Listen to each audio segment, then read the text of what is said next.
This is the Levels Network. I am Justin Horo, joined by the Triple OG, Willie Mason OG. It is round 15 review time, and the New South Wales teams have been announced. We've got a fairer indication of what the Queensland's going to be. Team's going to be named with a big change on the bench. Yeah. It looks like it has been forced. Cobbo's injured? Before we get to that, Cobbo apparently injured, not to be named, and it looks like Kurt Capewell. So Lukey will update us as the show goes through, but that should be announced in, I don't know, maybe the next half an hour, 45 minutes like last time. How was your weekend, mate? Very low key. I don't think I left the house probably twice. Nice. Not that much. Trained a fair bit. Yeah, I trained all weekend, so just get back into it. I missed probably because I was travelling all last weekend. I only trained like 2 or 3 times from last week, so I made up for it on the weekend and I did nothing, man. Nice. Watching footy? Oh, yeah, tons of footy. Yeah. Even reserve grade. That's how fucking much I love. That's how much I was just going, give me some fucking footy. It was good. Yeah. My weekend was good, mate. Obviously had the Mick Fanning Golf Day on the Friday. What an event. It was big. It was big. We had the Bolter event the night before. Yeah. We stayed at, we had this complex with a few ex and past footy players, good friends of mine. Luke Burgess. I heard. I know. It went up on there. Biff was up there. Wade Graham was up there. Numerous FaceTimes from a lot of mutual friends. Good to see Toddy Carney in a really good space. Mate, at the in moment. a really good space. Him and Piercy doing some good things. Yep. Who else? And then just a whole range of stars. If you are might have to make my way up there next representing rugby league was the one and only Fatty Vorton and Cam Smith, not the golfer, the rugby league player, with a host of other footy players and even a couple current. And then obviously AFL stacked. Hamish and Andy were there. Nettie Brockman. He could pull anyone. Mick Fanning. Anyone around the world. Well, when you think about the guy that's hosting it is probably still the most famous guy. He's a king. Mick Fanning is a legend. So that says a lot about the people he was able to bring to the event. I got told it's the best golf event ever by the one and only Greg Bird, who was there as well. And Matty Rogers. And Matty Rogers. I'm so glad I stayed home. My brain so good. Just thanking me. Okay, mate, we talked about Origin is on this week. It's on Wednesday, the 26th of June, but we're going to be heading down the day before, the 25th of June. Why is that, mate? Yeah, mate, we're going to go. We're going to be hosting our first event. We'll be down there at the Olympic Hotel in Preston. I'll be myself, the great Greg Inglis. You're going to be hosting it. We'll be there from 6 to 9. Yep. The Olympic Hotel, so make sure you get your tickets. What is it? All the links in the bio? Tickets in the bio? We'll chuck the links in bio. So you can get tickets from $45 or for the dinner and show, $85. Dinner starts at 6:30 p.m. You arrive around 6 p.m. and the show starts at 7:30 Yeah, make sure you get there because Greg Inglis, myself, our auctions will be like our actual plain jerseys, Australian jerseys that worn, New South Wales, Queensland jerseys, boots that have been worn in tests and origins. So make sure you get there and all the procedures go to some good things. And confirm that'll only be available in the main show. Yeah, for the main. So that's $85 per ticket. Yeah, get in there. Link is in the bio. So come and join us at the Olympic Hotel. Whether you're a Melbourne local or you're flying down the night before from Brisbane. You know what? There's a few people from New Zealand that hit me up as well. Get up there, boys. They're going to be over early. So if you're from Get to the Olympic. Later, you get the flight a little bit in the afternoon, get down there, drop the clothes off, then Know yourself the day before the game. Come and have a couple of beers with us. Again, just want to thank everyone. The subscriptions have been going through the roof, mate. Plus 500 from last week. Again, 25.7K. We're nearly at 40K on Instagram, so help us out there. Share our content, all our stories that Lukey works so hard to clip up and edit. And he also throws that on TikTok as well. And remember, you can subscribe on Apple and Spotify and leave us a podcast review. Now, I went through the YouTube questions a little bit over the weekend. I feel like just because everything's a little bit more opinionated during this period, there weren't really any grouse questions that are getting around. It's just more their opinion about who they would have selected. Yeah, and I understand on our socials, I look at them and stuff like that. But if you've got a decent sort of question and opinion or whatever it is, just don't just come in and we're wrong, you're right. I get it, whatever. I'm not going to. Even doesn't bother me at all. Entice that, you know what I mean? So I just delete it until something cool I see that I can actually converse with. Yeah. Like, do something decent instead of your opinion. And also, I noticed that shit opinion. I noticed that Lukey sometimes replies on behalf of us in the Instagram stories, and it's a message that's automated. Basically, if you message us on Instagram to ask a question, you're not going to get it on the show. Just go straight on YouTube and subscribe on YouTube, because then that's where I build out the show in there. Yeah. So here's one. This is just off the back of what we talked about with, again, all the support that I see at the moment for the Parramatta coaching head job is Michael CHEIKA. I'm getting a lot of Parramatta fans, mates, that are keen on Michael CHEIKA, and this is from Sam Martin. I agree with Gus. Why do we need an analytical coach who is implementing the game plan? That's what your assistants are for, and that's why they get paid. We need a coach who is a leader and is going to get the players to a point of mental clarity and ready to fire. I don't think any of the other candidates provide that. So my question with this is we've had this for a couple of weeks now, and then we'll move off until we find out who the coach is. Do you think it's important for Parramatta to get a man manager, and do you think the other candidates around, like the Jason Rolls, don't have that presence of a guy like Michael CHEIKA who's already coached men? Like he's coached at the highest level in rugby union, but he's controlled a locker room. The other guys haven't. They've only been assistant coaches in Josh Hannay, Jason Rolls. Like Josh Hannay's been an interim coach, but you know what it's like, mate. It's not the same. You got to be able to control and manage. I agree with some of the things that Gus says, because I think some coaches, you need that aura, and I think you don't need the analytical presence of like a Robbo or even like a Bellamy and stuff like that, but they can control the room as well, right? So a guy like CHEIKA, he's not going to have all the analytics and all this other bullshit, which is big on the assistants, right? Yep. So all he needs to do is come in there and look after, because there's a strong playing group out at Parramatta, Very right? Strong. So they haven't got you've got a bunch of vets, you've got a bunch of blokes who played at a high level for a long amount of time together as well. So they're very there's a big brotherhood out there. He just needs to manage his egos. And that's what coaches do, right? You don't sit there. Like all the great coaches, they've all just gone and evolved into this, like you're looking after sponsors, you're looking after the board, you're looking after CEOs, 30 characters and different players, all that kind of stuff. And you look after that, right? Yeah. You're like the puppet master, like Wayne. Then all the other assistants and everything come in with the videos. All right, come in here, Hoz, I need to check on your right four, left four. Yeah. The centers get the outside back coach, halves coach. There's all these singular coaches, like forwards coach, forwards defense. It's all very broken up into. The big dog's just sitting there going, just playing with the strings, orchestrating everything. That's all you're doing as a head coach, a great head coach, right? Yes. You need to get to that level. But where do they want that right now with CHEIKA, who comes in there, he can just sort of like pull the strings and everything like that? Or do you want a new blood like Jason Rolls, Josh Hannay, who's got this brain, analytical brain, all these new ideas? That's what you're going to deal with a new coach. Yep. Great systems. Or you got CHEIKA, who's a man manager, knows people, bit older, a bit more of an OG, got that presence. But you know Jason Rolls. You've played with Jason Rolls. I know Rolls. Do you know much about his coaching to date? Like I know he's come from the Roosters. I come from the Melbourne Storm. I know he's heavily defensive, Okay. just like Craig Fitzgibbon. I think he could work easily in the NRL. Is that a comp for him, do you reckon? Jason Rolls? Can you see Jason Rolls turning into a Craig Fitzgibbon sort of coach? Exactly. Nearly exactly the same. Yeah. We come through the Roosters system. I think everyone's sort of copied and pasted Fitzy's system. Yeah. And Serraldo's system. Roosters and Panthers being the best defensive system, and Robbo's sort of thing. And the guys that have come underneath all that, they've become good defensive coaches. Yeah. Like Fitzy's probably one of the best at it. And I think Rollsy would be one as well, because he's been under Bellamy and Robbo. And he's going to have his own sort of little plan as well. And then you've got your attacking coaches and stuff. Rollsy's not going to sit there and come up with these fantastic game plans to try and beat it. Coaches don't even do that. Yeah. Do you know what I mean? There's a couple of little plays. If you execute at a high level, you're gonna get it. You know what I mean? But other than that, it's all here. Yeah, you've been around in the system long enough. He would have rubbed shoulders with some pretty good guys too, where he'd go like, I thought he did a good job. Maybe we can bring him in.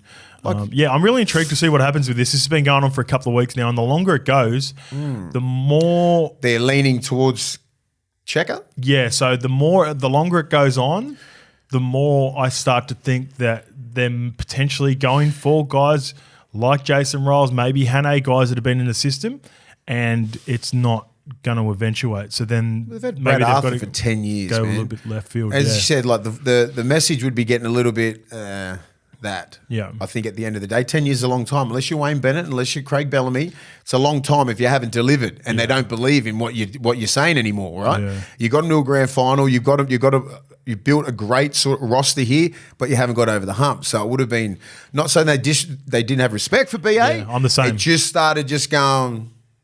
Yeah. Whatever, man. At what point? We know what's going on. I think we just said Trent Barrett's gaining a lot of momentum. Yeah. And I saw some comments from Baz saying that he'd really love that group and he's feeling at home and he feels like he's, ready to be that NRL career coach. Yep. So he's saying all the right things. Yeah, it's a big one for Baz. If he did get the job, then this would 100% be his last ever chance because there's no excuses with this team. You could argue he had some excuses at both the Bulldogs and Manly because there was, in particular, Manly, it was a work in progress. He had the one good year and then sort of fell off. Despite the results, I think everyone can see there's still a very talented roster at Parramatta. Whoever gets it, I think it's one of the better jobs. If you're an up-and-coming coach right now, I want that job. Yeah, that's the job. If you're a young up-and-coming coach, it's Parramatta. Great supporter base. The board's great. It's a blue chip club. It's a winning club. The Royals or Hane Noise hasn't been not premiership winning. It's just a winning club. It's for lately. I mean, they're still yet to win a premiership in a minute, and there's pressure that's associated with that as well. Let's recap the weekend for myself, mate. So Sharks -8.5, no good. KO no good. I had a good Friday. I had the Cowboys +1.5 tick, Nanai tick, Souths +4.5 tick, Latrell tick. Tigers started Super Saturday well. Tigers +3.5. Low game, but tick. De Silva, no good. Warriors -1.5. I thought it was home after 10 or 15 minutes. They got to sort out these quick starts, mate, and how they continue to go on for them. Fifth time they've done that this year. Tomato Martin, $3.50, no good. Eels +6.5. Good game, that one, but Gutherson, no good. Manly 5.5. Solid, but no Tolu Kola. I should have gone Olakuatu. I love Olakuatu at 4 Pines. And Panthers -10.5. Again, looked like they were doing it comfortably. Newcastle showed a little bit of fight. Isaac Tungo, no good. So outlay for this year, $10 per bet, $2,340 on the season. The kitty is currently at $2,179, and I am down $161. Go away. That's it. I'm down one round nearly exactly. Yeah, that's it. Exactly on the year. Will come good. As always, we want everyone to be playing safe, and if you need free and confidential support, call 1-800-858-858. Mace, let's get to it. Yeah, everyone comes on here. Everyone wants to hear your thoughts. The Blues team has been announced. Dylan Edwards at fullback. Brian Toto and Zach Lomax retain their spots on the wing. Stephen Crichton in the centres. Latrell Mitchell is the new centre in place of Joseph Suaalii. Jerome Luai at 6, he retains his spot. Mitch Moses is the new 7 in place of Nico Hines. The front row is the same as the back row. Jake Travojevic, Reece Robson, Payne Haas, Liam Martin, and Angus Crichton. The new lock, however, is Cam Murray. Yeah, I like it. The new 14 is Connor Watson. Ooh. Isaiah Yeo, Hamoli Olakuatu, and Spencer Lanu retain their spots on the bench. With Mitch Barnett staying as the 18th man. Cam McInnes demoted to 19th man, and Luke Keary is also in the squad. So let's go right back up to the top, mate. Yep. Dylan Edwards, we always said it. If it was dependent on the result, straight swap. Dylan Edwards plays. He runs for his average 250 metres against Newcastle, and he is straight back in at the expense of Teddy, mate. Right call, wrong call? It's expected. It's expected. I think he deserves it. I was thinking, how bad is his quad when he first did it? What were you thinking yesterday? He looked a little bit. He didn't know. A little bit hesitant, even though he still ran for 260. Exactly, but it wasn't. He didn't hit the 200 till late in the second half. Yeah, you know what I mean. He does do his best work late. He does because when everyone's fatiguing. It's the same speed. Yeah, that's what you got to love. The guy never ever fatigues. Right? It's just the same fucking speed, and he's only going to end up catching you at the 78th minute, really late in the game. So Dylan Edwards, I like it, man. He deserves it.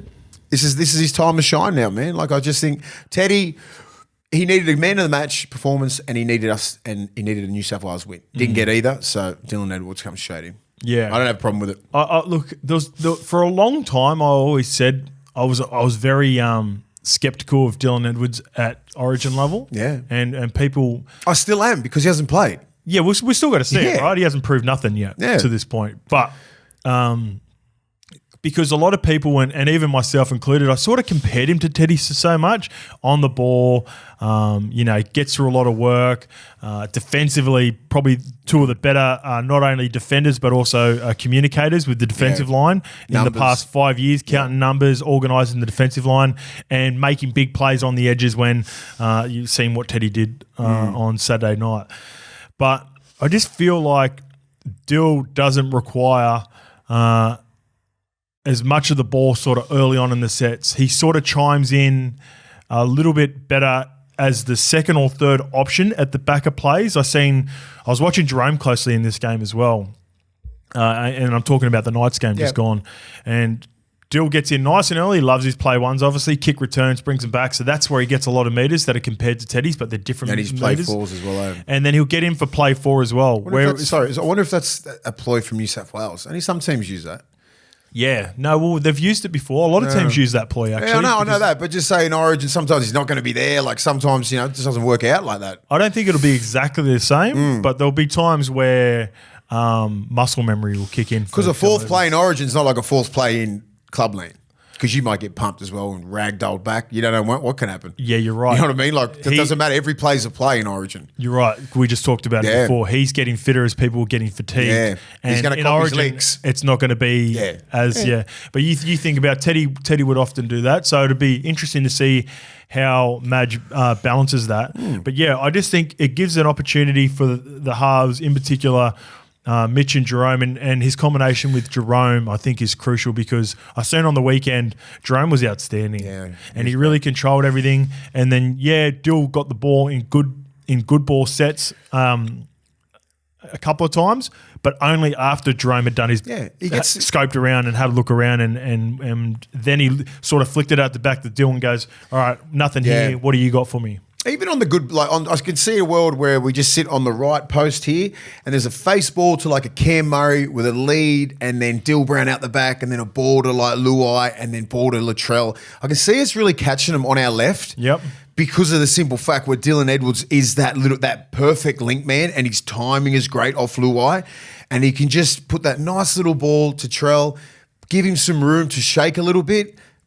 Latrell's just a powerful unit. We saw it on the weekend, just right near the line, little block plays. You can just find his way around. But Dylan Edwards got real smooth hands, and his timing is different than Teddy's, right? Teddy's more of a stop-start and all that kind of stuff, where Dills comes with a beautiful line, can square up really well. I think that left side will find some joy. Yeah, do you remember last year, Game 3, where they basically hammered the right edge, we call it the tram, right? For people that aren't aware, the 20-metre line, the numbers in from the sideline. Yeah. And what you do is you want to attack there, create a quick play the ball, and then obviously Bradman Best and Cody Walker had so much joy on the left. I can see a world in which you're right. Cam Murray, they pump the right edge with Liam Martin, who's right edge back rower. Stephen Crichton will just get in and carry the ball like an extra forward. And then you'll sit Dylan Edwards on that short side on about play 3 or 4. Mitch will get out the back of the shape of Cam Murray with another middle. Yep. And then you have that shot and you try to get Latrell as much one-on-one, just like Bradman Best got last year as you can. And even if you get from the right post and it's just like that long tip and then you just hit Crichton. Right? Crichton just belting that door down. And then you're just going to, it might be 3 on the short side and then 7 or 8 on the long. It depends. You know what I mean? Then you create that. And if it's on the inside of those lines, see the numbers, then you got that inside line, which is about 3 meters from that. That's when you really fuck them up. So Crichton runs those really good lines there. And you got to account for Latrell and you've got to account for Edwards. Do you know what I mean? So if you're not hitting Crichton and you hit Edwards out the back, Val Holmes has been making some really fundamental mistakes one-on-one. Always seems to defend good in Origin. I know he fucking does. And I'm not even going to say anything about that because he's a gun player. And I think it's just the fact that they get it wrong in the Cowboys world. In fucking Origin, he doesn't much. But I just think that bit of class on that left edge. In saying that, he hasn't had to come up against Latrell in Origin in a couple of years. And I'm telling you, we'll get to Latrell in a bit. But I can see a world in which they lay the right tram. They have Dylan Edwards sitting down the short side with his one ex-teammate in Stephen Crichton. Liam Martin, and they can play that block shape off Dill if required, or they go the left edge. Do you find it well where I'm looking at that side now and I'm like, how do we put Olakwatu into the game where he can make a fucking real big difference? Do you see Cam Murray coming off and then like Liam Martin going a lock and putting him in the right side back row? I think Olakwatu... Or is that just too much? No, I think Olakwatu will come onto the right edge in the perfect world, and Liam Martin will go into the middle. Yeah, that's what I think. Like you said. I just think he...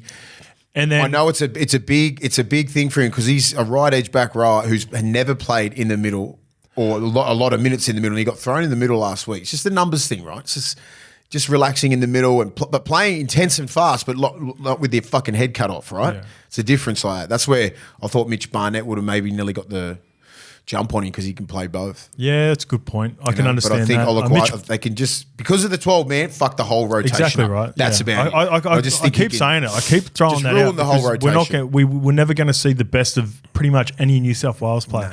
No. You can say that there were good performers, and there were for New South Wales, but I'm so intrigued. I wrote this down in my notes with Olakwatu because this is before the teams were announced, and I was just excited to see.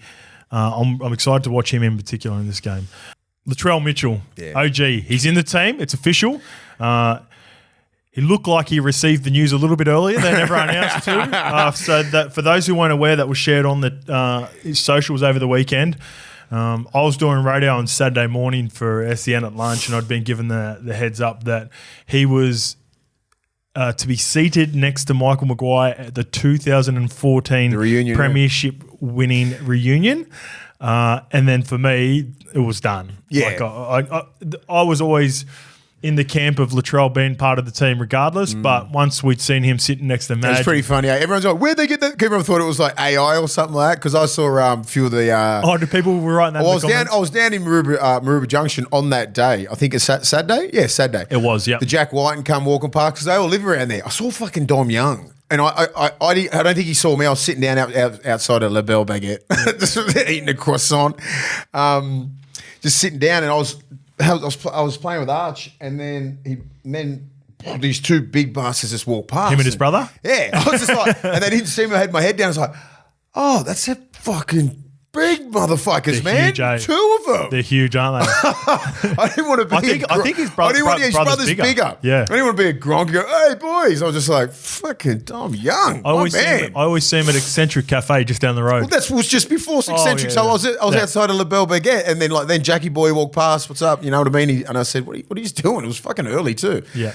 I was just before lunch. He was lunching for the 2014. Was it just at South Juniors? Was it? Yes, somewhere around there. Yeah. So I was just in the area. It was that day when it was just pissing down rain. It was fucking awful. I was just waiting in the shade.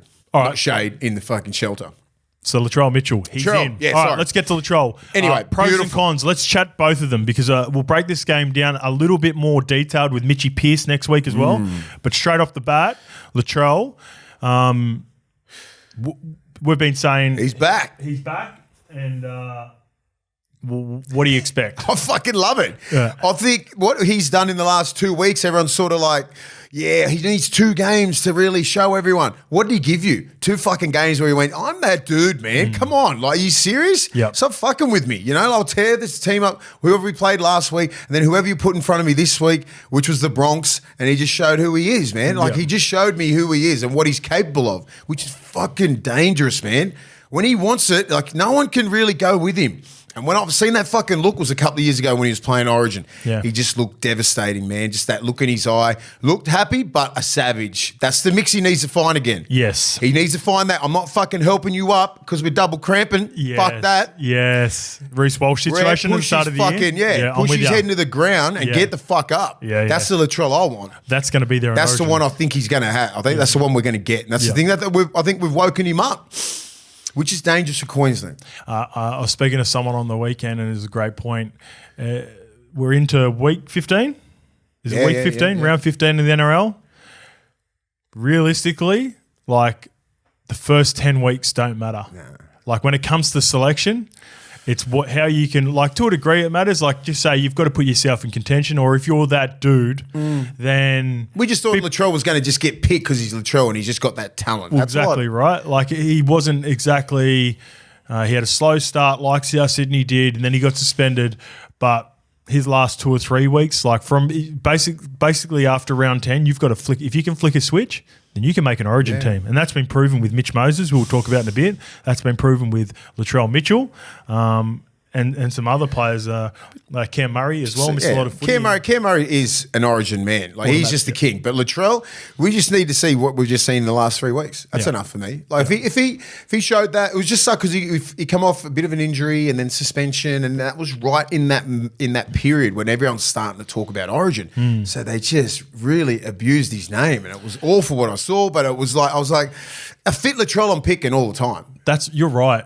First month is all about the NRL. The second month is all about who's going to play Origin. For positions. That's all it is, right? That's what it was, mate. Yeah. And then the third month is figuring out who they're going to be. Like, it's really honing in. Like, people have their, like us, have their 23-man squads, you'd say, and it's about picking and changing and whoever's healthy. And I think for the last, just say when Latrell was playing Origin and he was at his... not saying his peak, because I think his peak is still going up. I think it was probably, I'm getting picked easy. I play fullback, I get picked in here. I play, I'm always going to get picked at left centre. And then the Bradman Best started appearing. And then, like, a few injuries here and there. And then he's like, now he's earned that spot.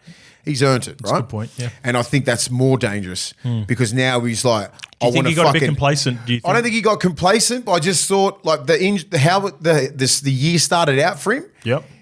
Like, guys like Andrew Johns and JT would only get picked. Like Cam Smith, those raw up top fucking 1% of the game gets picked in those. Yeah. There's probably about 3 or 4 and guys. Greg Inglis and guys like that, like you'd never ever even doubt if they've got suspended. If they had a year, like, just say if JT, GI had to start like Greg Inglis, like Latrell this year, they'd still get picked. Well, that was going to be my point. Because of the media and everything like that with Latrell that comes with it, they just wanted to find an idea not to pick him. When I was trying to be more comparable to players that are playing, there's only probably 3 or 4 players from each team that get picked no matter what going in. Like, Munster's always going to get picked for Queensland. Reece Walsh is probably always going to get picked for Queensland. Paddy Carrigan, they could be playing dog shit and the team coming last and they're probably still going to get picked. And then on the flip side, you've probably got guys like Nath, Cleary, Cam Murray, his teammate, would probably be a guy that would get picked no matter what. And it's shown right now. Just like, Liam there's probably 3 or 4, Liam Martin maybe as well. Brian Toto. Not that many outside of that. And Toto, and then we thought Teddy was that guy. And we thought Teddy was the guy as well. And maybe Latrell thought he was that guy. And that's what I'm saying. There's only a few that get that nod. Was like, you could have the worst fucking year of all time. You're still Greg Inglis. You're still JT. You're still Lockyer. You're still Johns. You're still Badiris. Those names that I'm throwing up there, like, that's a fucking immortal status, right? Yeah, and he needs to get. He's still growing in that sort of way. So I think this year would have been a growing little spot for him, right? A bit of growth there. Go, okay, well, I'm not that guy yet, right? I still need to aspire to get that every single week. Be consistent. Be the fucking best center, best player I can be. Otherwise, they're going to come down on me like this. Or he could be thinking maybe they don't think I'm that guy anymore. And that could piss him off. He can go both ways. That's the question. And I think that he's going, we're sitting here just going, I'm a massive Latrell fan. I love him. I just want him to carve the shit out of Queensland and then do it up at Suncorp. Imagine that. And win. So I can walk back to the fucking Caxton without getting into 10 fights. If he can pull this off, he will. I'm not saying this lightly, but he will go down in Origin legendary status if he can pull this off because he's been the most polarising player for the last 5 years. Yeah. He's won every series he's played in. They've lost every series he hasn't played in. If he comes in after game 1, after they got pumped, albeit Joey status. The storyline won't be like, you won't compare him to the all-time of what Joey was, but in terms of Origin moments, it could be as high up there. Yes. As those guys. We get to a decider, we're killing it. Yeah. Queensland think they're just going to run through us. But that. But if they get to a decider and beat Queensland in Queensland, he becomes Origin folklore. he becomes Origin folklore. We'll see. He's still got to win game 2. We've got to win game 2. And we're going straight to game 3 folklore. Fuck it. Don't worry about game 2. We're going decider. In order to get there, he's going to need some help from his halves. Jerome Luai retains his spot. Mitch Moses at the expense of Nicho Hynes. I get it. I think Moses would have got the nod anyway. If he was fit before game 1. Yeah, I just think what he's done the last couple of... He's been a top 5 halfback for the last 5 years. Yep, we'll get that. I reckon. Sometimes floating with the top 3 at times. Easily. Different that parts year, of those 5 years. The grand final year that he got there, 2009. I think he had a great year. So well deserved. I think Nicho just didn't do himself any favours, mate. Defensive mishaps. That's the main thing is defence. And there was a couple of little things. You know what's funny? On the weekend. If you obviously being critical of Nicho and his defensive lapses, it says a lot about how far Mitch Moses has come. Because remember early on in his career, that was one part that a lot of us who played footy, there's never we call them spots. And it's not because pleasures. It's not because they're afraid of tackling. It's just because body size, maybe techniques off. Mitch Moses is not big. Look at how he's built right now. He's improved. He's not a big man. Nicho Hynes is stacked. His legs are big. His hips are big. His glutes, everything he looks jacked up. So it's just his body positioning. Yes, and reads, being able to read shape. Like that read where Herbie Farnworth went on the weekend and he went in on the lead. That's not his man. It's man on man there. I'm not a fucking 3-man, but I know that's not his dude. The markers need to be the width at marker and everything like that. You could break that right down. It's was basic, man. Who was leading? Who was on the lead? Was it Connolly? Not sure. Was it Connolly Lemuelu? That was Connolly Lemuelu one-on-one with Will Kennedy near the line. Though. And it should have been stopped, mate. Are you happy for him to just leave? Yes, the markers. It's the markers work. He just didn't have faith in his middles and his markers and the fullback. It was Will Kennedy. Yeah, that's what I'm saying. No faith in the fullback and the other marker. They should have stopped that. It was man on after that lead. It was man on man. He should have had faith in that. Little reads like that. You think Queensland's not going to get to that fucking one position right there, exact same spot, and leave him exposed? Is he going to trust Edwards? Is he going to trust his middles? Probably a little bit better, but. You're going to try and expose those things, and Billy's the fucking king at that. So they're never going to risk those defensive lapses. So I think he's going to have to go back to the lab again. He's got the best defensive coach in the world there, I think, with Fitzy. Yep. I think at the start of this year, he proved to everyone that his defense was fucking better than last year, but it still needs work. Super improved, yeah. And the calf problem is not helping him. He's lost that spring. It's fucked him. Yeah, you could see that he was still a little bit more similar. I think Dill's the same. Both of those guys were not extending the way that they're both capable of extending. Yeah, especially if you stay tucked like that, that means you don't have the power to just get off those legs real quick. Those calf injuries are awful, man. All right, back to Mitch. Mitch Gray's defense has been unbelievable because Crichton spotted him up all game. Yep. I know Crichton ended up scoring scored a try for kick, all that other shit. Yeah, but he also got the bumpers into him for the offload as well. Yeah, but his impact, he's wanted to go in there and tackle him, right? Crichton's one of the hardest fuckers to tackle in the game. The intent was there. The intent was bang. Yep. I want to hit you. And most other times, if he didn't get that little fucking offload around because he's so strong, Crichton, he stops him most of the game. Crichton was close to my dog as well. And he's a fucking dog, and he's the best back rower in the comp at the moment. Easily. And you let him have one offload on you and a fucking try off a kick. Yeah. That's winning if you're Moses. All right? Well, so it's not winning, but it's... well, fuck, you know what I mean? You'd be happy with that. Yeah. You'd be happy with it. Yeah. At least he's putting his fucking head there. Yeah. I'm happy with the intent. Put your fucking head there, mate. Yeah. And you can play Origin. Yeah. But I said this, I wrote this down this is before the team's picked. I felt like, was he locked in to be the half regardless or an option after that very first game when the New South Wales team was still in camp and he was playing on the weekend? Would he had to play the worst game ever to not to get picked? I think so from that game, yeah, because he was so good in that first game back. The next two games he's been good without being great. Good first half against the Dogs. And the Roosters. Yeah. But wasn't able to ice either games. So does that concern you in any way? Not really. I'm not sure if they're going, fuck, let's Moses ice the whole game for us. He's going to put you in position, but other players have to perform as well. Make their tackles, do everything else like that. He's going to kick you into position. He's going to put you in the right position on the field. But you got to execute. Yeah. Right. So that's all you need your 7 to do is put you in a position. That's all you can do in Origin. Get me in a position so you can strike with Latrell, with Critter, with Edwards. Get in a position where we can do that. And I think he's done that with Parra, but they just haven't been playing that well. A big part of it too, like you were telling me you were talking to Joey, a big tick, and I've heard it speak about it on Channel 9, is the kicking game. Like the long kicking game is, that's one part where heavy advantage to Queensland.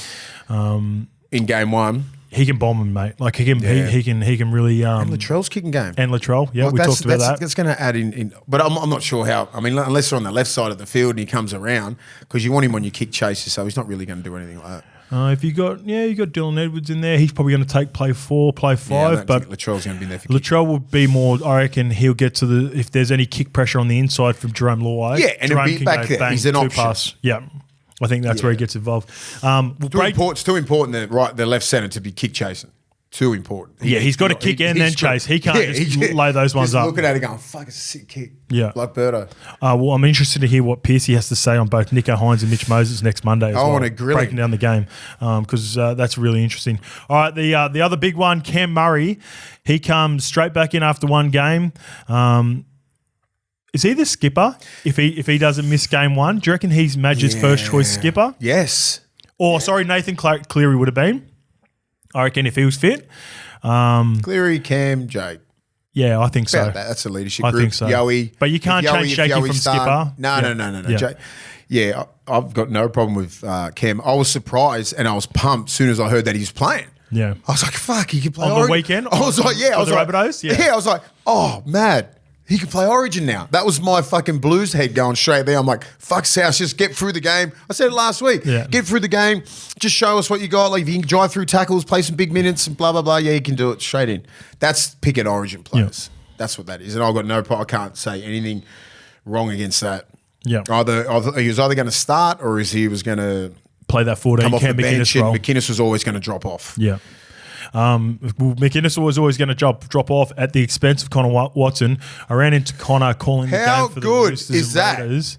The Roosters and the Cowboys, and I heard he was in. I heard he was a lock. Yeah. And for game one, I heard he was a lock. Fuck. And then he gets injured with the throat injury, and now it's confirmed he was going to be in the team. Well, fucking Reddy Matua was right. I'll stand here and I'll fucking gladly say I was wrong. He's going, I'd pick Connor Watson for game one. I went, no way, he hasn't played enough games. Yeah, wow. I was thinking, he goes, Connor Watson would be I said, if he played just say 5 games, he's played like 2. Because I'm a massive Connor Watson fan. Yeah. What a story Connor's had. Oh, mate, 2 years ago, like just his story, I think there's going to be so much fucking good stuff written about this man. He deserves everything that he's gotten. The hard work and everything, it'll be all through the papers. But what a story. That's fucking amazing. But yeah, like when he was going, I would pick him. I said, no, he didn't play enough games. But obviously he's played enough games now. The game on the weekend was outstanding. Yeah. Like he looks fast, man. Yeah. Strong, powerful. Remember he just used to come on and just run, not even think about slowing down and passing. He's fucking added that to his game, which makes him fucking dangerous as hell. He's got heaps better tempo. Way better tempo, and that's why I think he's because remember he hit the scene and he was just run first. One paced, yeah. It was like Craig Wing, just fucking go. Yeah, he that's didn't even good, think really about fucking comp. passing. Yeah. Where Wingy had that pass, but he just didn't want to. Well, Wingy got better as he got older too. Yes, didn't he? Like at the start, he was one pace. I just don't think people realise how hard it is to go fucking room and then slow down and wait for you to. Yeah, it's an art. When you think about the golden years for New South Wales, they had a glamour boy from the Roosters playing 14. Yeah. Now New South Wales have a glamour boy from the Roosters playing 14. It's written in the stars. Well done, Connor Watson. So let's talk about a couple of the other names off the back of Connor not playing. I guess for both of us, we thought there might be a chance for Matty Burton. Yep. No Matty Burton. And then obviously we talked about no Nico as well in the squad because Luke Keary is the 20th man. Yeah. So I thought that was an interesting one. Like I love Kez has been a great servant for the game and he's retiring at the end of the year and all that. I just thought... Would you bring someone in that has not played Origin at all in Keary's spot? Because Keary has done everything in the game, right? Yes. Everything. World Cups, Grand Finals, Origin wins. And I think I would bring a person in who has never played Origin before just to experience Origin, right? I get it with not having Burton. I think...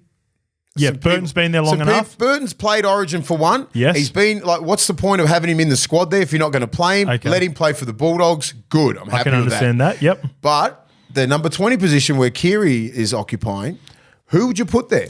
Yeah, all right, that's a good question. Let's think about that a little bit. Next up and coming. I want to look at teams that are having the bye. That young kid from Canberra, I would have chucked him straight at the number 20 position because I think he's a future kid, a future Origin player. I think he's shown enough talent. Yep. I'm like, okay, come in and see how it's done. And that fucking would have given him the world of confidence, even though he's a confident young kid. But imagine that being Ethan Strange, that's a 20-year-old kid. Wow, get to go in Origin, see what the big dogs are doing it. I must be going all right. Yeah. Here's my trajectory. Whoop. If I keep going, you've got a relationship with Madge as well from Canberra. Yeah. That's a fucking great show. And I just think, I think Kiri, he'd be thinking, fuck, what am I here for? Let me, seriously. All right, no disrespect for New South Wales, but he's had his time, right? He's had his time. He's retiring. He's retiring it's literally retiring at the end of the year. I've got him in front of me, mate, already. Ethan Strange he's doing his first year. Yeah. There's polar opposites there. It's a big, And I don't know. I would have went the other way. You know why it's a good shout as well? I'm looking at the schedules. So I'm looking at the bye teams. I was trying to think quickly off the top of my head.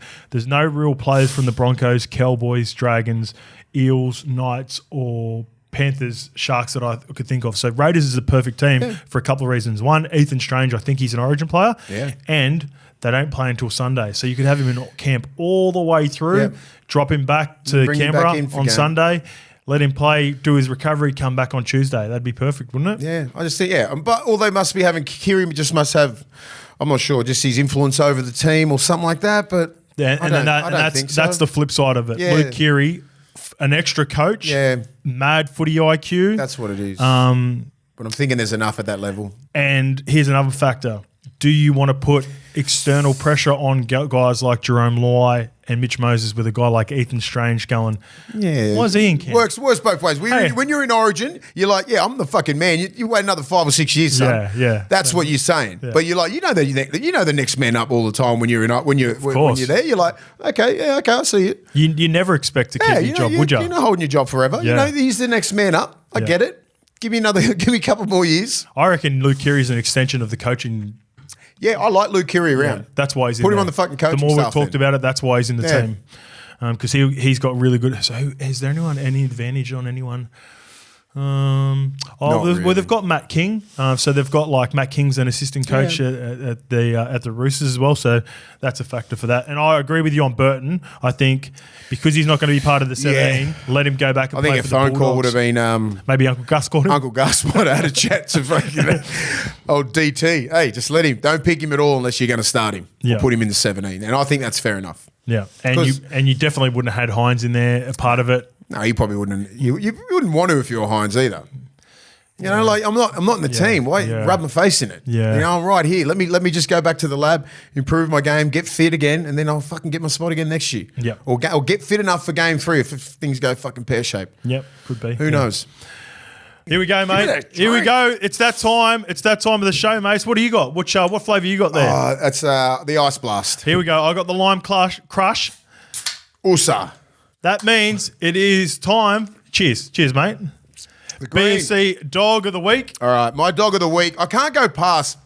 I know it's a bad time for a Queenslander having the Dog of the Week. That's good, the Green. So but Lindsay Collins, what he did on the weekend, I think that's one of the best defensive shows I've seen for a front row for a while. And I love my front rows. I love the impact that they have. He went after it, man. He works so hard. He works so hard. He's passionate. I mean, 11 runs for 88 metres. I don't really give a shit about that. 41 tackles. One miss. And fucking 30 of those tackles were dominant. The stat lines never do Lindsay Collins justice because he does all the 1%ers. He pushes on everything. He cleans up everyone's work. So, you're never going to get blown away from Lindsay Collins. And I don't think stats. he took 3 or 4 kickoffs, right? That gives you an extra 50, 60 metres. It makes your stat sheet look a lot better. So he would have got those off the 9, all those runs, all those 88 metres. Just his work in the second half when they needed him. Yeah. He just come out of the line. He put a couple of really big shots on him, one set of 6, sort of changed momentum of the game. Parramatta was still in it. But just his mentality, man, I love it. People like Lindsay, who's a shoe-in for Origin selection, and then you do that shit and fucking have no respect for your body at all and risk it all. Dog. I fucking love it. Proper dog mentality. That's why you're my Dog of the Week, Lindsay. Well done. All right. Really good Dog of the Week. My BSC Dog of the Week. And by the way, these energy drinks are available at Coles too right now, and they're flying off the shelves. So make sure you go and get some BSC energy drinks. And this lime is the Mickey. Yeah, it's mount. It's distracted me from my BSC Dog of the Week. My BSC Dog of the Week, Big Stefano. Uto Ikamanu. So a very tumultuous week for the Tigers. Love right? that word.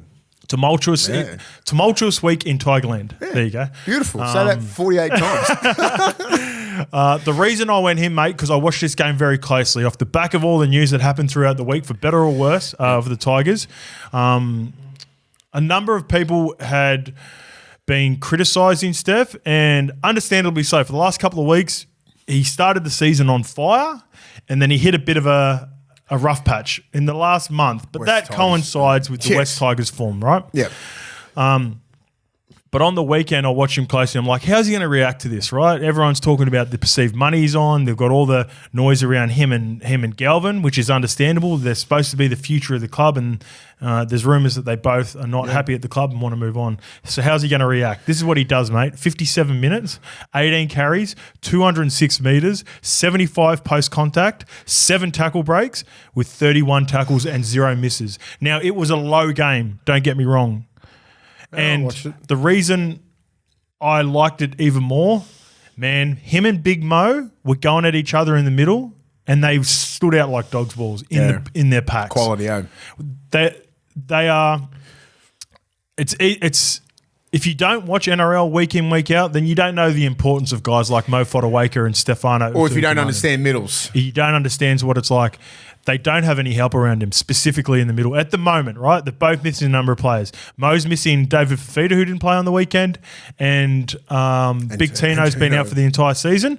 And then Big Steph has really struggled the last 2 or 3 weeks without Isaiah Papali'i and John Bateman. And Big Clem too. And Clem. Throw Clem in there as well. All those guys are vets and they've been working hard. The packs that they construct, like that they've got around them at the moment, through the middle specifically, are just not up to NRL level. And this is like, I don't mean to be sound harsh towards the guys that are in. They're just a lot of rookies, a lot of 20 gamers that don't know what. In 2 or 3 years, we might have a totally different. Could be right. Yeah. They could become the Stefanos or Mo Fotuaikas of their team. But at the moment, like the movements from in and around them, their teammates were awful. I was watching them really closely, and it made me again.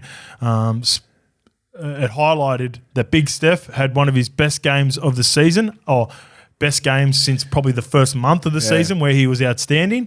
And with all the news, Big Steph, my BSC energy drink lime crush dog of the week. Weren't you happy with one of the moves when Fozzie went through? When Foz went through the dummy with the 2 middles, I was like, oh. Yeah. That was harsh. That was harsh. I don't want to highlight those players. That was my highlight. Yeah. I don't want to highlight those Not players. the players, just the defensive movements. Awful. Like, Fozzie didn't even know what the fuck was going on. He's like, what is happening? It confused him. He got through that easily. Mate, they had, break it down a little bit. Yeah. They had 9 clean line breaks. Yeah. How the Titans didn't win that game is beyond me. But Desi goes, I've never seen that before. 9 line breaks to 2, and we somehow lose the game. Yeah. That sums up the game. It's crazy, mate. It was low, but that was the highlight, mate. Big Steph and Big Mo, you can hold your head high. All right, let's get into breaking in the games for round 15. Kicking it off with the Dolphins, 30 defeating the Sharks, 28. Here's another little fact. I wrote this down straight after. Me and Wado were watching the game together. We just we're getting ready for the golf day the next day. Wado's a Cronulla legend. I said to Wado, does he need to kick this goal to get the confidence and get in the team? To be a chance to get them to extra time and then find a way to win the game, to somehow find his name back in Origin, because it felt like he was trending down and Mitch was trending up, and then they started so poorly. And then he had some really nice moments with some other players, Britton Nikora in particular, to get him back in the game. Mace, did he need to kick that kick and get into extra time and win the game to be a chance for Origin, or was he done regardless? I think he was done regardless. Yeah, okay. I think he was. Like, I wanted him to kick it, but then I was like, fuck, I've had enough footy for the night, right? It was a lot. I was like, not another fucking 20 minutes of this shit. I was a fucking. I thought it was a good game. It was all right, but I was like, fuck, I just don't like extra time. Yeah, okay. Like, it's a fucking long. So you want to change the rule, not the game? It takes me to watch a fucking game. I'm constantly rewinding and doing things. I was like, no, not extra time. Yeah, I never spilled my fucking coffee out. Yeah, so I was just like, just fucking miss it, please. And he did, but I don't think it would have helped. Yeah. No, I don't think so. I think he just the defensive lapses that they had, the Sharks. The Dolphins are real deal. I think that got me. The win at Shark Park on a Thursday night in front of your people, That's man. All right. See on my notes there. Dolphins are sitting in 4th by tackling and running harder than their opposition every week. It's simple. More efforts. Just little effort plays. We talk about analytics and all that sort of shit. Wayne just has the ability to get guys to do 5%, 10% more than what other players in their position are doing. Ray Stone and Max Plath just make 80 tackles each. I thought Max Plath was just like a bit of a gimmick at the start of the year. Like he was okay last year. He played Origin, Max Plath. Max Plath's legit. Yeah. Like Max Plath has a trajectory of like a Ruben Cotter, a guy like you like, he's going to be a mad club player. Holy shit, he's playing Origin. Holy shit, he's fucking a gun. And he's playing Origin easy. Yeah. Yeah, I think I was just sitting there going, why are the Dolphins so fucking good? I said, yeah, they got some really class players in some key positions, but they just go hard for each other. You know what it is, mate? They really work hard. And we talk about the South Sydney team and the decline that they had after he left. He gets the best out of his best players. You'd know this better than anyone, right? Whatever he says to his best players, like Hamiso Tabuai-Fidow is their best player. He never has a bad game for the Dolphins. Herbie Farnworth, I looked at the contract last year. I'm like, oh, is he on like 600-700? That's too much for a center. Herbie's a gun. A gun, and he's been this now at the Broncos for sure. Imagine like, and I don't know if we talked about this last year, but hopefully Flegler can play next year. It looks like there is real concerns that this could be nerve damage, similar to what happened to Simon Dwyer at the Tigers. Oh shit! Yeah, there is, like Wayne said, there's a chance that there is like a small chance that he might not play again. So, but you think about like, imagine if they have Flegler, like they're missing Jesse Bromwich in this game. They're a team that never has any excuses. Like every team's missing players, and sometimes you look at teams and you're like, oh yeah, he was. Like Para, for example, like they were missing Mitch Moses, and they're like, Mitch Moses is gone, and they just waved the flag. Yeah, Dolphins don't, mate. Trey Fuller was our dog of the week one week against Manly against Tommy Turbo because they found a way to beat Manly with a star-studded Manly team. Like even like just it's that next. They've already got a culture of next man up. Yeah, that takes years to develop. Yeah, years. He's got it in year 2. They just turn up. Do it for each other. They're a top 4 fucking team at the moment. Melbourne established it straight away, didn't they? Yeah, that's what I mean. It's just like and that's why it's so important for these new franchises. The fucking head coach needs to be someone of a Bellamy cut, a Wayne Bennett cut, someone like that. Don't go start a franchise in Perth with a fucking upstart coach. Yeah. Because you will get driven into the ground for 10 years. I agree. So it'd be worth paying $3 million. Who else outside of those two? Because Robbo? I'd pay Robbo that much money. I'd pay Wayne. I'd Bellamy, Ricky Stewart, Cleary. Ooh, That's it. Cleary. And good luck trying to get those blokes. Wayne might be fucking 80 by the time fucking Perth comes in. Yeah, so let's rule Wayne out through age. I'm Bellamy. Would he ever leave Melbourne? No, I don't think so. Man, if you could get Robbo, mate, I mean, this talks. Oh, yeah, the Queensland team. All right, yeah, the Queensland team's been announced. Lukey, can you just yell out if there's any changes? Because we don't need to break it down too much. Yeah. Because we just think it's going to be... Cobbo's out. Oh, shit. Pardon, mate? The bench is interesting. You like it. Okay. Fafita? Extended bench. All right, let's go. Here we go. Lukey sending it through. Is there anything more on this game that we want to talk about? No. Just their culture. What about Hammer's try? The Hammer's try is one of the best I've ever seen. Fuck, was so good. He was running backwards. You know what? He makes... fast people look slow. So you know how... He made fucking Kennedy just go like a running man. So people were saying it's 1-1 on because Kennedy got him in the first half. No, it's not. He had to double D, I think it was Katoa or Nikita, one of the two. Yeah. And then still try to make the play and on he Kennedy. Still got him. And Kennedy palmed him off. Yes. Kennedy was in front of him or side the whole way. It doesn't even compare. And I love Kennedy. You know I love Will Kennedy. Yeah. All right, let's go through the teams. Backline's completely the same. Walshy is good to go. Coates, Taulagi on the wings. Hamiso and Val in the centres. Tommy Dearden and Daly in the halves. Ruben Cotter, Ben Hunt, Lindsay Collins, Jaden Stewart, Jeremiah Nanai, Paddy Carrigan. Harry Grant on the bench with Mo Fodawaker, Felice Kafusi. So Felice was 18th man. Who's he coming for? And Cobbo? Capewell. And on the extended bench, oh shit, yeah, you are. Yeah, good one, Lukey. Gags, 18th man. Shout out to Gags. Yeah. Hylam Lukey Stowe. Lukey Stowe. He's in the team. Trent Liero from Melbourne Storm. Shit, that's good. Well earned. Well, that's what you were just talking about before with the extended bench with Strange. Yeah. Trent Liero is going to be similar to Jermaine Hopgood from last year. Hopgood's missing. Yeah. He's the one missing. Okay. They said he was going to be in danger, wasn't he? He's injured. He didn't play on the weekend. Oh, bugger. Yeah. So, this is again Trent Liero. Billy's playing him on the bench. He probably won't even be a part of Game 3. Just enjoy the experience. He's a part of their plans next year moving forward for sure. That's why he's against that sort of stuff. Like when I first was out of the rep scene, or like when I retired, I was just like, why are they doing these extended fucking benches? And I'm like, I totally understand now. Yeah. You know, if I was like, just say 1920 getting brought into an Origin camp, like in 99, 2000, you know what I mean? I'd be like, fuck, they'd be mad. Just watching all the guys prepare. And it's not a really big shock when you do get into camp. Yeah, okay. So you rub shoulders with them. So you already rub shoulders with them. But then I'm old school, like you should fucking earn that anyway. So it's a double-edged sword with me, but I get it, right? I get it. I think in today's day and age. In your heart of hearts, if you were a coach, what would you do? Extended squad with an OG or with a youngster? I'd do it with young guys. Yeah, okay. Yeah, definitely. Just the next kid up, that I think is going to be like the young Ethan Strange, Trent Lieros of the world. I'm like, he's going to play Origin eventually, so let's just give him a little bit of a taste now.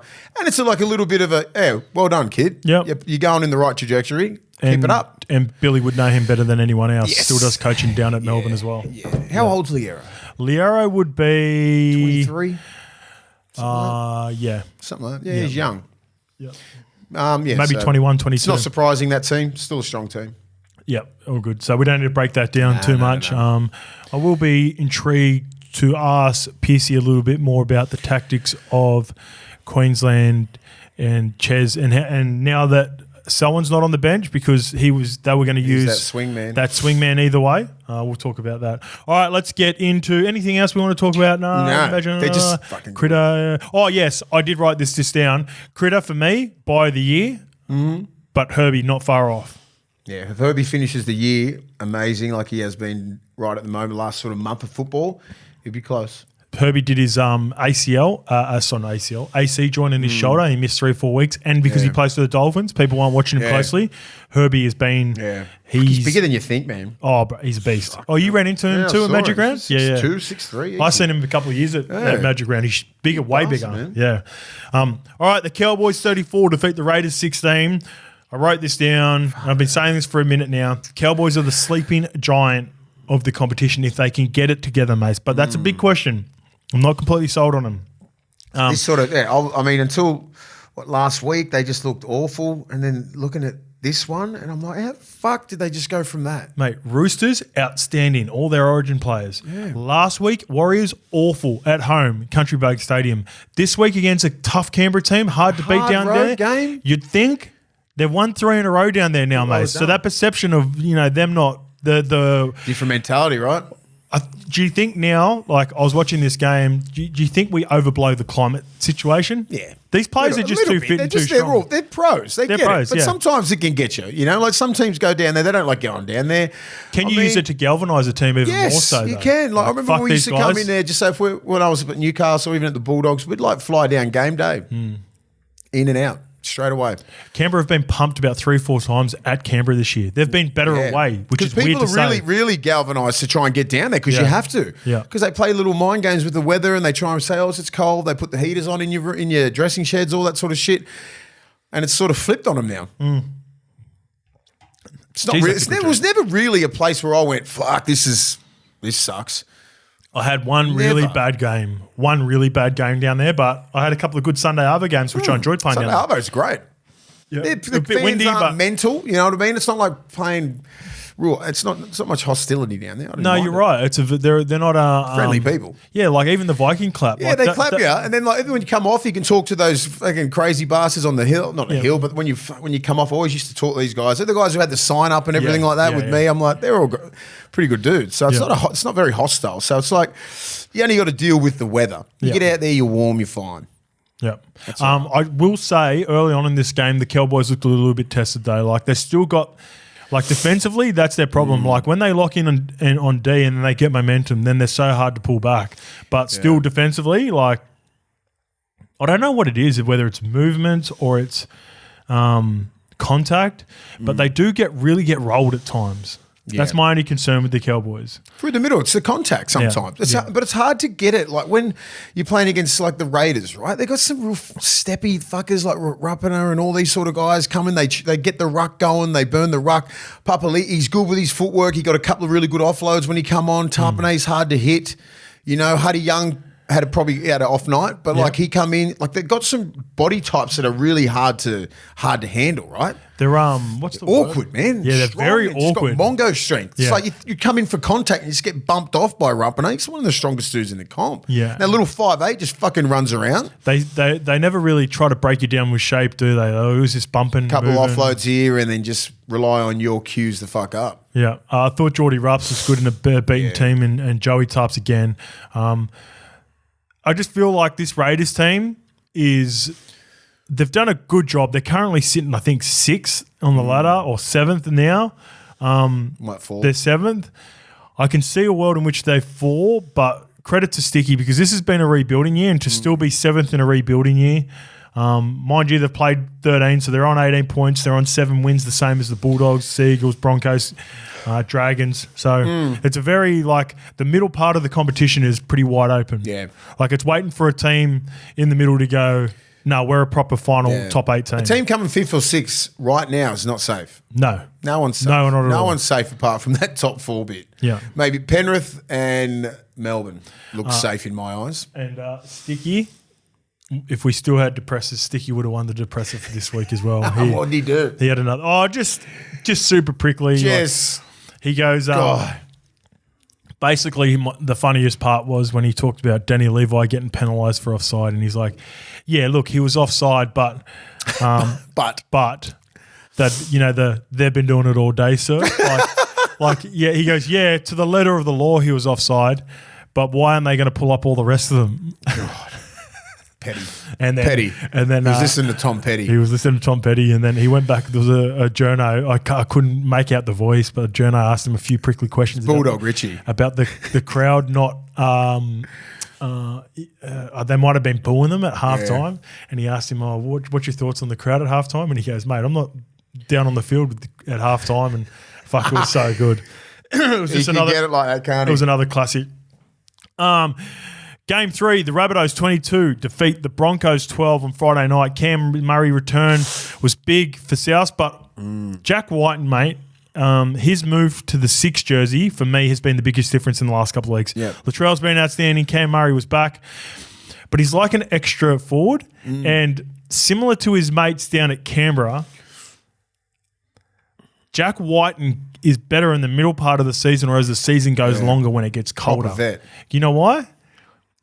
Tackling Jack Whiten when it's cold miserable and a shit afternoon and it might be raining is a lot harder than anyone else. Like someone that he would hurt you. Like he hurts. Bony hips and and he's bigger than you think as well. Like I saw him the other day. He's like 6'2". Yeah. Be 100 kilos easy. Yeah, I thought he was outstanding. I thought Latrell was. I think they're really good. Everyone like Kalamatangi. It's the middles. I always say the middles. Once Moale, Kepi's been playing good. Kalamatangi in the middle. Kalamatangi was my dog of the week until Lindsay turned up on Saturday. Saturday or Sunday, one of those days. Saturday. Yeah, Saturday night. And I was just like, wow, he's on here. He's a big part of it. He's a big part of it, Kalamatangi is outstanding. Yeah, he's got the two. It's been between him and Latrell for me the last couple of weeks. You know, now they're going to be fighting for positions. Now, you know, Jairo's been playing well. Now, like Cheikham's probably going to have to move because Cam's going to come in to start, and you're going to put Kaloa back in the right back edge. row. Yeah, you think right that's, edge. Well, that's the only really way to go. It makes sense. I'll do the same. Or you could swap both around. Like you can give Cam Murray a bit of a, let him come into the back end of the year with some and get him through the year, right? He's carrying some fucking injuries. Get him through Origin. So he doesn't have to play some massive minutes in the middle. Sit him on an edge for about 3 weeks. Yeah. Kalamatangi's doing a job and a fucking great job. Great job. He's been arguably the middle of I'm going to know because I wasn't a fan of moving him to the middle, but he's taken to it and he actually really enjoys it. They all look like they've dropped about 2 or 3 kilos too. I think when they got hammered that one game, they took it personal. Yeah. They've lost that little bit of the, they're finding a way through the middle. I'll go back to Jack Whiten. It's like having a 6 forward in the pack, right? Like and now you're seeing all of a sudden, you talked about it, right? Damien Cook's getting out from dummy half. If Damien Cook's getting out of dummy half, the forwards are doing a good job, and you're in trouble. Yeah, because it ignites everybody, right? I think Cody Walker would have been in calculations to be in that 6, man. Yeah, he would have been close, wouldn't he? Yeah, I think because Luai played so great yesterday, and he just made him. You got to pick me. You got to pick me because I reckon Cody would have been fucking sitting when they're sitting there selecting the team. It's like, and we have Moses and Cody. Yeah, they went all right game 3 last year. Yeah, and that's then you had interesting. Latrell back. I think they would have been in the calculations, but I think Luai deserved it. But game 3, who knows? Yeah, and I think with Cody now, because Jack's gone to 6. Cody hasn't been so left side dominant, which is now Souths are harder to defend because he's splitting it pretty much evenly on ball either side of the field, and Jack's pretty much staying down the left. Latrell's pretty much staying down the right. Jack still hasn't got that shape on the left down pat yet, and they're not quite in sync, but it will get better. Yeah, but it's never going to be the shape of what it used to be. No way, not with Jack Whiten, but I think Cody's more dangerous going sideline to sideline. Always thought that. Instead of sitting a player as talented as he is on the left side of the field, just takes off like so much from the other side. If you're the left forward and everything like, thank God, because all you had was the other 7 just attacking you when he had all the shit ball. Yeah, you knew you could have a night off. So, he played outstanding. Our boy AJ, number 2 of all time. That's massive. Huge. Just past Billy People Slater. don't understand how big that is. What's he on, 191? I don't know exactly. I didn't put it down there. So he's got 210 is the one to get. So if he gets another 19 tries. By the end of next season, he's going to be hard to get. Yeah. It's going to be hard to get because he's got to stay. They need to stay in form, South, and because it's easy to drop a winger. Yeah. But yeah, true. You know what I mean? Part. Like if he, just say at the start of this year, he's scoring no tries, and then you're just sitting on the wing, and then he's injured. He's back into. He's probably hitting 30s, maybe early 30s, or just 30. You know what I mean? So it's like the peak is running out quick for wingers like that. Yeah. So he needs to get that finish on 20 this year. Hopefully, go on a big run and get to 200 maybe by the end of the year, and then. You would hope to God, if you're the coach, you just fucking stick with him till he breaks that record. Yeah. And another part too, people don't necessarily want to stay on the wing their whole entire career too. And he's done it. Just say you kill it. He did a little bit of fullback, didn't he? Yeah, played a little bit of fullback, you remember? And then his tries slowed down during that period. But once you get to the point where you've got to be like, okay, I don't care about playing centre fullback, I'm an out-and-out winger. And that's an ego thing too. Yeah. Let's just break 191 tries. That is fucking ridiculous. And there are probably, I'd say 50 of those that only AJ scores because of his timing, because of his body movements and the way he adjusts his body. And in particular, the biggest thing is the timing on that pass at the end. Yeah, it was marginal. Yeah. It was slightly forward. Or could be perceived forward. But because AJ doesn't stop any momentum and hits it at the perfect time, it's very hard for the touchy to pull it up because it looks like momentum. Wingers are like, they know what's going on. Like he starts on the inside here, and by the time, so wingers have got to be smart. Like I'm here, and the next minute, by the time you look up, Latrell's doing these little pumps, and he's trying to get you to look in that half a second, and then you do, and then he passes it. Yeah. That's ball playing, man. Very good. He's a good ball player, Latrell. What about the Broncos, mate? Are you concerned? It's currently sitting in 9th. No Reynolds, no Walsh. They're going to be missing them again for this weekend if they don't have the concerned bye. About making the top 4, getting 2 cracks at it. Yeah, true. That's and you've got to win the comp. Concerned with, they've got the trying to win week. the comp, and I think they can go on a bit of a run when you get Walsh back, but you're not going to get Reynolds back till fucking really late in the year. It depends what Reynolds you're going to get back. Yeah, true. You know what I mean? He tore his bicep off the bone. This is not a basic little injury. No. It's not a medial injury where you can come. It's off the bone. So you're concerned about that. So, and expect a lot of traffic when you do get back. Yeah, true. Like everybody's going to come trying a little late footwork, shoulder to this, right? That extension like that, that's going to really could hinder the Broncos. So they're fucking Jock Madden and that need to really stand up, or they need to really put some energy into a 7 and go in with him. Is it Jock Madden? Is Jock Madden going to be your man? It'll be Jock Madden, yeah. Your man needs to take over a little bit more. I'd like to see that. Just sort of sitting back a little bit. They're just Yeah, if you don't have Reynolds, then you need the game break in a Walsh at least. Yeah, but you need Walsh and Ezra Mam on the same time. Because if you don't have Walsh around the back, Ezra Mam doesn't get those one-on-ones. Yeah. What about the Dean Mariner try on Alex Jesus Johnson Christ. in that short space? Get that. In that weather. In that weather. Latrell comes over and knocks him out too. He still manages to keep his grip. That was as good as it gets, man. Yeah, freak. Absolute He's a weapon. Freak. He's an absolute weapon. Yeah. No. He, boom, boom. Oh, it's like an NFL record. Oh, I like seen it and I thought there was going to be more chat on it, like whether it's radio on the weekend for us, and like people didn't really speak about it. I was like, if you know footy, what he did to AJ, who's a pretty good defender too for a winger. Remember Tuivasa did that one time with his left foot on the short side? Takes you on the left on the short side. But that is better. Yeah, that's better than Tuivasa's. It was up there. I think Tuivasa did it in a shorter amount of space, but like to take him in and then back. Yeah, come on, nice, that was dirty. That was dirty. And he didn't carry on or anything. He just put it down like good too because I like losing. It. Yeah, same. But if that was someone else with some, if they were winning the game, get up and celebrate. But he knew even though it was grouse, got to pull it back in because we're getting pumped.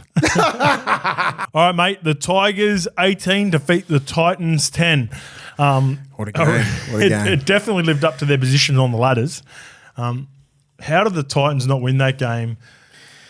I'm sort of happy for the Tigers after the week they had, and they're back to Leichhardt, and there's going to be this new proposal for 40, 50 million or whatever to rebuild Leichhardt. But, geez, it was a tough game. I only watched it because I backed the Tigers. That's the only reason. I was waiting for them to score at the end, so I'm like 13 plus. Yeah. That is the only. That's right. You did say Tigers 13 plus. You did and I was like, what if they score at the end? I'm going to get this. Yeah. But they just took it really easy in that last set. I was like, come on.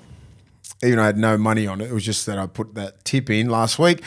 Yeah. Other than that, you just want to be right on those because you're 13 plus records. Yeah, and I'm just like, it was still intact. And they remember that last set where they just walked it through. I was like, crossfield kick, do something. But it was good the Tigers won, man. They're always going to be hard at Leichhardt. Give some confidence to those guys. 9 in a row. Come on, man. Like that's not good for anyone. No. It's not good for the game. It's not good for the Tigers. It's not good for their for the team. It's just awful for everybody. So a team like the Tigers are such a big supporter base. I want to see them win. String something together. We talked about Stefano with my BSC dog of the week. I really want Jerome and Taruva to get there to help out Appy. Yeah. And Steph's, doing his job and again, like I said, he stood out in the middles, but Appy had 10 or 11 missed tackles, but it doesn't do it justice. He is constantly trying to either lead the line speed and try to stop any momentum before it gets going or covering people. Yeah. Not all missed tackles are created equal. That's why you can't just look at the stats of a game and go, Foz had 7 as well, very similar. He's getting a little bit older now. He's starting to slow down. But those two players put themselves in the picture when other guys refuse to. There are guys that are you can watch them, and if you've played footy long enough and you've done a review like us, mates, where you're like, he could have made that tackle or he could have made a better effort. But you see Foz or Appy try to make the tackle, get bumped off, just grab their legs, and you're like... With these big humans on the edge too. Come on, man. Yeah, it just shows those two guys are super important to their team, and if those two guys weren't playing for their teams, it'd be even worse. Absolutely. Yeah, that would have been a miserable game if those two weren't playing. Yeah. If all Fodawaker or Stefano. Yeah. I thought Cleese Haas has been playing some good football as well. Very consistent as well. There's a player in there for sure. It's going to be a long year for both clubs. I think. It is. It just looks like, injuries is going to happen, out of form, coaching, just a lot of shit that comes with this year. It's one of those years, man, where they just need to just save something. Titans, to me, feel similar after this loss to the Tigers of 6 weeks ago, where they had some really good games and some good moments. They fell a little bit short, got a couple of wins, and then after a while you do video, you do review, you have these losses, you just start going...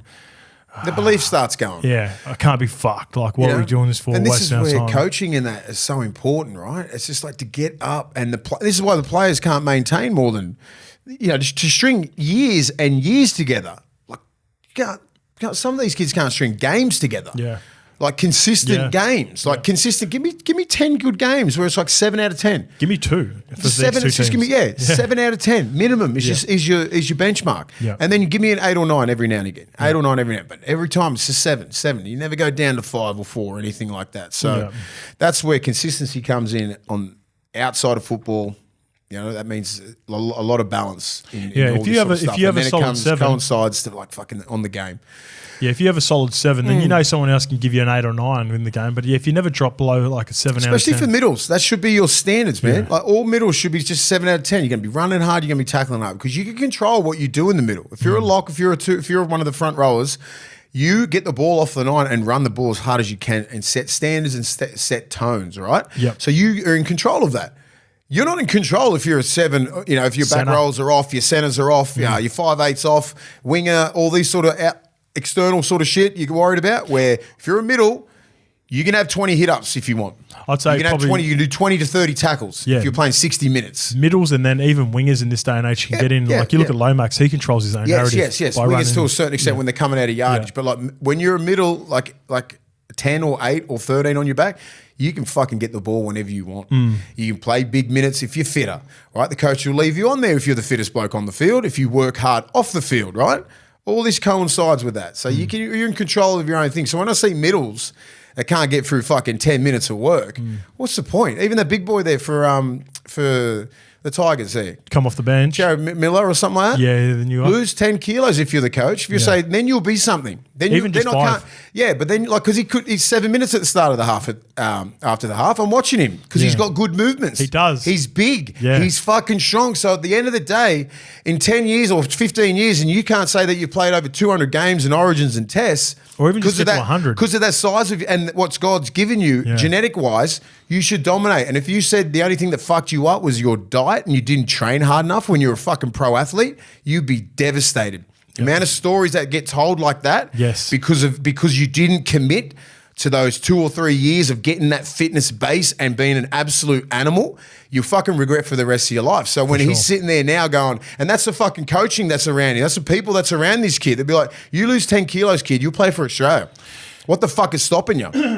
Yeah. You got the skill set. Up to a point, like he's probably looks like he might have been part of the system for a couple of years. He's 19, bro. He can play. Is he 19? He can play flair. He can play SG ball. I thought he was older. I thought he was about 22. I thought he was a journeyman. No, oh, wow. No, he's that. Like he's the next up and coming kid, but they need to go, okay, oi, this is what you need to do. Yep. And these are all the standards that you need to set. Yep. So you're our next guy up. I didn't know much about his story going into the game. I just thought he was some journeyman for New South Wales Cup. I could be wrong, but they said he's SG ball. He played. He's 19 years old. Does he look older to you than what, like 19? Yeah.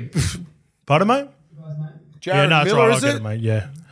I'll get it up here. Yeah, but like he just needs to really like commit himself to being serious about being a pro. Yep. And he'll fucking kill it. Because I saw him.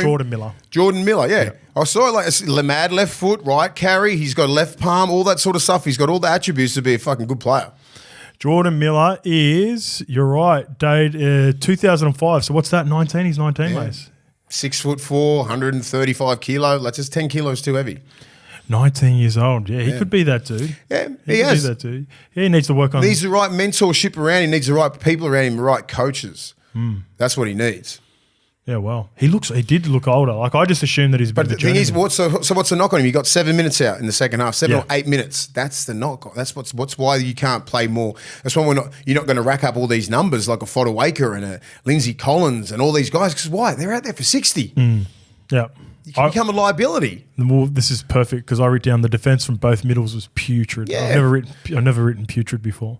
And it was bad because all I do is look at middles movements. And I looked at it like second line defense, all that sort of stuff. And most of the guys were doing. What's some of the things that you look for? Because there's one that was evident for me, and it was middles from both teams taking shortcuts, biting in at the dummy half, and not being able to double D. I was watching that going, fuck, that's just lazy and yuck. It's check and release, and all they do at training is that. But that's an effort for you to check the lead and then work under the ball, right? You need to fucking push up and hunt under the ball. It's a fucking sprint. It's not a jog. All the best props do it. They'll check a lead, go at the back, and then bang, they're trying to get it to 7 or the 6 or whatever it is. And work at marker, get their really strong movements movements at marker. They're deep, aware, square. They're pointing. Their hips aren't facing that way. They're always going this way and that. Do you know what I mean? Those movements where Crouch they're down fucking a little bit, get quick. a little bit Have a look lower. at Hargrave's movements. Have a look at these guys, right? Their fucking movements are great. You know, that's what you're looking at all the time. Payne Haas's movements at marker. Have a look at him. Moves that. Then he'll check that lead and then bang, he's straight at the seven's ribs. Stay a little bit square for longer. Yeah, always square, always hips and all that kind of stuff. Don't fucking run that way, running backwards. Pretend you got you're done. fucking leaving. No. Don't commit to a 9. Yeah. Get off the 9, you know? Like, it's little things like that. It's just, a lot of these guys can do that because that's all they do at training. All right, mate. The second game, the Storm 38 defeated the Warriors 24. What's going on with the Warriors in the fast starts and not being able to, especially at home? It's like they get so complacent. And was this in Melbourne? no, this is in New Zealand. Yeah, the 4th time this has happened. The blackout. Yeah, the round 1. So there was another game as well. It's going to annoy me if I don't come up. Yeah, I know with what it you're now. talking about. Was it Manly? No, Manly got off to a hot start Manly against them. was the hot start. Was it Cowboys? They pulled him back. I'm not sure. When it comes to me, I'll let you know. Yeah. Cronulla. No, Newcastle didn't beat them, did they? This is at home, Lukey, playing when they have the blackout. So it's like, and I'm factoring in, right? They've got all this energy around, all the hype around the Wars at the moment. And feels like the expectations and like they're getting a bit nervous during games. That's my take on it anyway. And it's at home? At home in particular. I thought they got over it, in the last couple of weeks. I thought they were over that. Yeah. It just must be a little bit of a home thing. Like, because it's a big, we went there last year. It's a performance. Think about last week, right? They were outstanding. That was a country back stadium. Yeah. So the Melbourne Storm, round 2, the Raiders, Knights, Manly, Dragons. Yeah. Was it the Titans? Yeah, it was the Titans. The Titans game come home strong. Yeah, the Titans beat them. The Titans come over top of them. That was the game. Yeah. Okay. Yeah. When it's 14-0, 16-0, I'm like, wow, yeah. If it was against anyone else but the Storm, I would have been very, very confident because I thought, this is the new sort of Warriors. I think they've come to play, but I'm like, the Storm just don't. Well, credit to the Storm. They don't. Like they never break, mate. Mate, they're so good. And Jerome Hughes, we both agree he's, top 3 the last 5 years? Oh, yeah, easy. Do you see what I've written there? I'd love to know how he'd be viewed, similar to like a Foz in his heyday, if Jerome Hughes was able to play Origin because he's a Kiwi. Like, there's a couple of Kiwis now because he plays Origin and he plays well for the Storm. You're sort of like, he's a gun, but they never really get those moments in Origin to say, oh shit, he's actually even more. Yeah. He's like next level, but he is so good for the Melbourne Storm. He's awesome, man. He's great. Everything he does, he's always their top 3 player. Yeah, always. And he loves playing the Warriors too. Yeah, well, he Kiwi. would be. He would be Kiwi boy. Yeah. So even like our boy Eli Cattell, killed it. Fuck, he's improved. Yeah. We said that when he went there. I'm like, if he lives up to half his talent, he'll play for New Zealand or Samoa, anything like that. He'll be a gun, and he is a gun, man. I think he's Tongan. I think Eli's Tongan. Yeah, but he's got some talent, man. Yeah, everything. Now he's fit. I think the knock on him when he was at the Warriors, he wasn't getting through that many minutes. Now he's getting through 80, easy. I reckon they forced him early on. There were times in games where he was blown out heavily, and I think Bally left him on. But he goes, this is going to be better for us long term. Even in the short term, he made some errors during that period, and he had some real bad misses, but he's learning how to become an 80-minute back rower. Yeah. And he's one of the best. I will say another guy who's fit, and I'm glad he's fit because he didn't fucking break a rib or do an AC. Still fun long on. Do you reckon how many more swan dives do you reckon Bally's going to let him do? Not one. I thought worst case scenario, he's cracked his rib or AC. I'm just like. Did you think he was going to do it at the end of the game again? No. I did. He looked like he was running in, and I was like, he's not going to do it again, is he? I said, take some balls. He would have. That was. It's just like, don't do that. God, he's got some talent. That's scary at the back. Yeah, makes you forget about Pappenhausen, man. God, that's awful. It's interesting to see what they do because I think Pappy will be back in the next couple of weeks as well. There's got to be maybe a spot. Maybe he plays the 14 role, but then also if Munster comes back as well in the next 2 or 3 weeks, hard team to beat. Yeah, very hard. Farlongo's forced his way into the 17. He has to play? to be. Yeah. Well, I mean, Who's the other swing man there? Smoothie comes on at 9. Smoothie's up at the Broncos now. It'll most likely be Tyrone Wishart when money's back. For Brisbane, I mean. Yeah, for Broncos, then you're right. Smoothie, he's the swingman. But for the Melbourne Storm, they've also got what's his name? They play that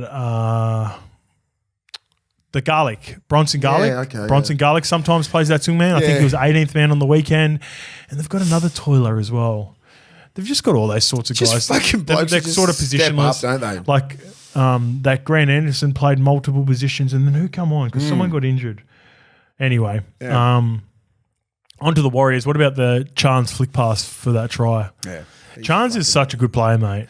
Be hard. He'd be the sort of bloke after a game where he can always hold his head up. Yeah, but he'd be so devastated as well. He's like a Jake Travojevic. Eh? Yeah, it looks like the loss is really affected. Really hurts him. Yeah, you know, and it does hurt him. It's not fake because he puts in so much effort. But yeah, that was next level, man. They're talent. It's to be a supporter of the Warriors like right now. You're like, this is a window where we can have a crack now. I think the comp's up for grabs. Yeah, same.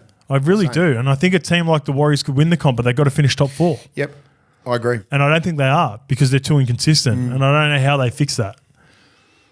I have no idea. The outside backs last year were outstanding. Marcelo Montoya, Dallin, Pompey, Rocco Berry. I think maybe the Roger situation threw him off a little bit. He's back next week. Rocco's out. Rocco's going to be out, so that'll be a straight swap. Maybe Rog goes to the left, Pompey goes to the right. Been good, Pompey, after he got skinned at the Roosters game. Yep. Some bad reads at the start. And I think because he was playing reserve grade for a little bit, then he comes back in and just like, that's what I mean. That's the difference between playing that local league and then playing first grade. I think the Roger and Joey Manu. I think Roger being there, and Joey Manu's pretty good. Yeah. But I think the Roger effect really fucked Pompey and Rocco Berry because there was uncertainty around those two guys who were really good last year. Yeah. So that's where I think I thought Fanua Blake was good. I thought he was outstanding. Forward pack's been good all year. I don't understand I can't put my finger on what's happening. It's defensively like just really easy tries. I just think they get nervous in really big moments. Basic, easy tries, man. Like where their system is a lot better than that. Yeah. When they're on, like last week, they look near unstoppable. And at the first 15, 20 minutes of this game, I went... That looked like it. I'm not even joking. I almost went to go put a live bet on them to win the comp.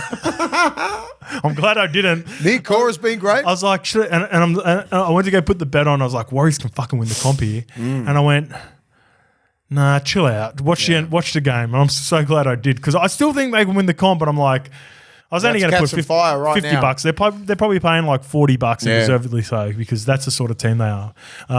The Roosters 28 defeat the Eels 18.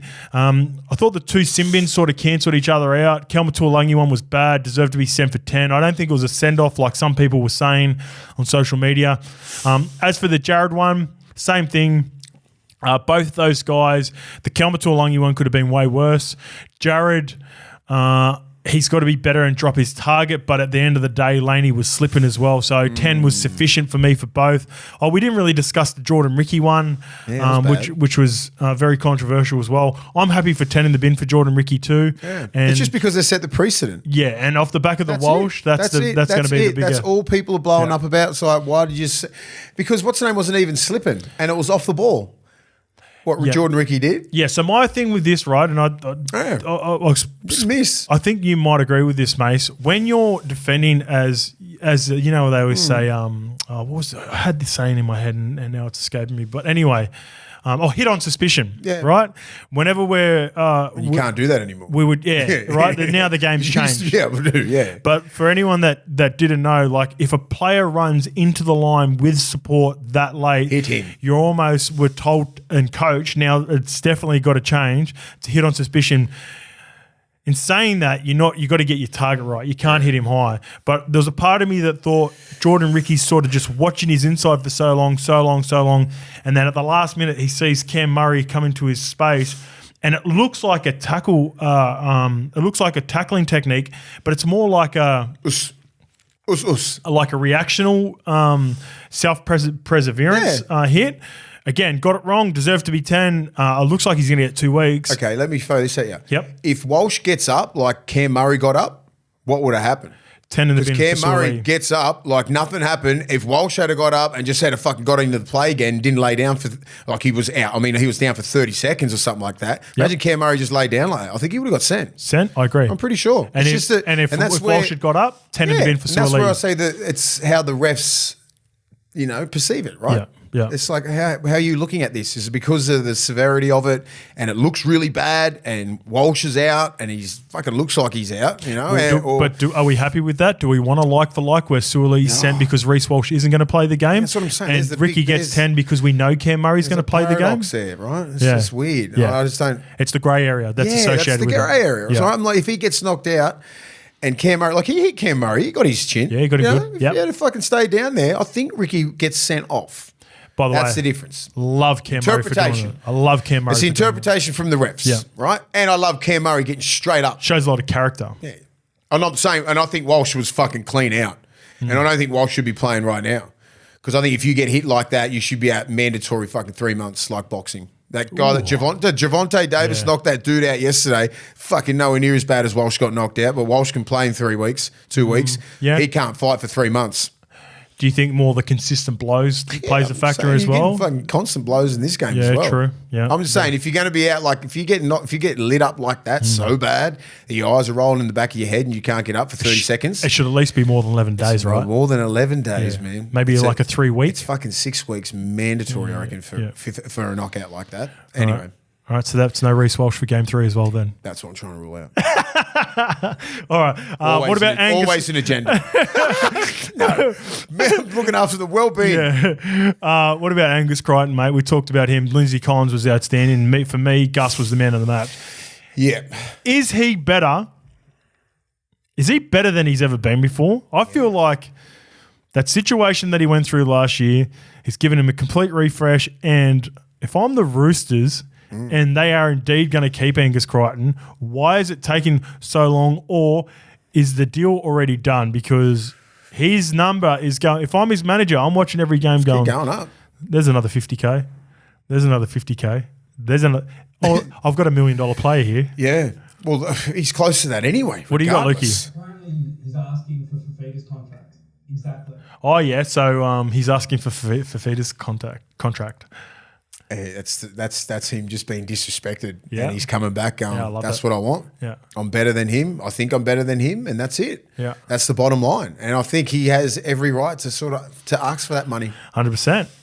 He's the best back row He's in the the comp. best back row in the comp. If I'm He's want to going win to get Dalian back row of the year. if I want to win a game tomorrow and I'm picking my team from scratch, Angus Crichton is my back row. Yeah, he is. And he's proven it. And I just think, I love it. The fact that he was in reserve grade round 1. Yeah, crazy. First and 2 then weeks. bench. He didn't get back. Yeah, and then got played in the middle. And everyone was sort of going, he's not going to get back. He ain't and that now dude. look at him. Yeah. He's fucking the man. I love that shit. Yeah, I love it because everyone was writing him off. I was sitting there going, he must piss someone off because I'm thinking he's Angus Crichton, put him in the 17. I went to the Manly versus Roosters game. I think it was round 3. Maybe no, it was round 2. Yeah, it was round 2 early in the season. But it was, they had round 0, then they had the round 1, and then it was round 2, I believe. And him and Connor Watson were playing New South Wales Cup. Yeah. Now look at him, both playing Origin. When did he say? Oh, yeah, anyway. When he was playing reserve grade, he said that he was like, that's what made him fall in love with the game again. That could make you, that can go, it's a 50-50, that one. Yeah. It made me appreciate the game a lot more the first couple of times, but when you get dropped like the third, fourth time, you don't love the game as much. Just say the fall from Angus from like being a starting back row for Australia and New South Wales in 2022 to falling off in 2023 to the start of 2024 would make you appreciate a lot. 100%. You know, and that's why I think he's just had that real like epiphany going, fuck, I just love this game and I want to get back to where I am now. And it's he's done it, man. I love it. I wrote at the end of the game, just when Teddy does that try saver on Talangi, I went, I don't know if Teddy will play game 2, but if he doesn't, it makes this Roosters team even more dangerous because if he doesn't play the Origin period, Teddy's going to be on fire. And that play sums him up. Yeah. They're up by 10. They were never going to lose the game. It was right like at the very last second. Blaise Talangi, what did we say about his movements on Tommy Trbojevic at the start of the year? Powerful. He's powerful. Teddy just went full body on the line. Full anaconda on him. And licked him. That was beautiful, mate. He's got it in him. I love Teddy, but yeah, I think Blaze would have thought, I threw Tommy off. You're going next. He's coming into him. Blaze looked a little bit like, just a little bit cruisier, but still Teddy licked him. And again, I was like, I watch it and again, fuck, I'd love to play with Teddy. When I said I can imagine a world where Joey Manu shakes someone, a little flick. Yeah. What's he do the first play? Junior Pongo over Beautiful. in the corner. He's going all right, that kid. We talked about Mitch a lot in the breakdown of the games. I was concerned whether he didn't do enough in those 2 games after the note straight after the game. I love this play from Luke Keary, the charge down, right? Yeah. So 2 things. All the chat around New South Wales has been with the kicking game. They have no long kicking game, right? Mm-hmm. So what's Mitch Moses been just pumping, just doing for the last couple of weeks, promoting in a way, just bombing them. And when he does that, it takes him a little bit longer to get into his motion. So I honestly believe that Luke Keary, also with all the new rule changes around charge downs and getting your time right, I reckon Luke Keary's gone into this game going, I'm going to be able to get one here because kickers now, you watch a lot of kickers are kicking without any kick pressure. All the players are doing are getting in their face and then just pulling out. See Jerome Hughes one when he just stayed up there with his foot out? That's what I'm saying. Remember I said the kickers will start taking the piss now. They'll look for someone near them and they'll hang up there that extra second. Both Jerome and Mitch are the best at gamesmanship and using those sorts of plays. But I reckon Keary's gone. I reckon I can get one on Mitch here and timed it perfectly because he'd be thinking, all they're talking about is my long kicking game. I'm going to keep bombing them. And again, back to that rule. There's no kick pressure on the game anymore. Everyone just runs up, gets in the way, but doesn't really put any pressure on because they don't want to give away a penalty. So heads up, eyes up play from Keary I wrote down. And also with Parramatta, I was thinking about what's up with Parramatta? Where are they missing? At the start of the year when we were frothing them, Junior was coming off the bench, remember, with a rotation of Hopgood, Reggie would go off the field, Junior would come on the field with Madison and second phase footy. I think that's where Parramatta do their best work. And they did it again during periods of this when Junior come on again. Find a balance between the second phase football and just real direct running. Yeah. And just finishing them off. They've still got the talent. They're still one of the most talented squads in the game. If they don't make the 8 this year, it'd be as bad as last year, probably worse. Yep, I agree. It's hard. It's hard to watch them. All right, Manly 30 defeated the Dragons 14 in the first game of Sunday, and my notes are about to go because my laptop's about to go dead, and it is gone. So there goes my notes. I'll bring them over here. Got most of this stuff in the head anyway, but what did I write down about it? Oh, yeah. All right, this is a game, the old boys from Manly, I'm talking about proper OGs and Manly, like the Ben Kennedys and the Steve Menzies and all those guys that built Brookie as a fortress would be proud of. Lose both their front rowers. Paseka, with the thumb injury, Sipley did his knee again. Ruben Garrick to HIA twice. He doesn't finish the game. On Benny Travojevic, he's low-key becoming a really important player in their team with his versatility. And also Corey Waddell was clearly banged up. Everyone, man. That was that's a performance.